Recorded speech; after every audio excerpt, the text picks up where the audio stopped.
You ask Tiger to solve. This deals with linear equations with one unknown.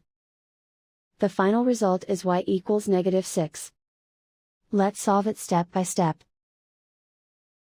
Group all constants on the right side of the equation.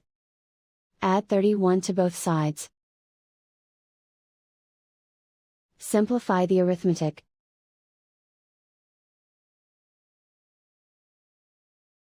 Isolate the y. Divide both sides by -6.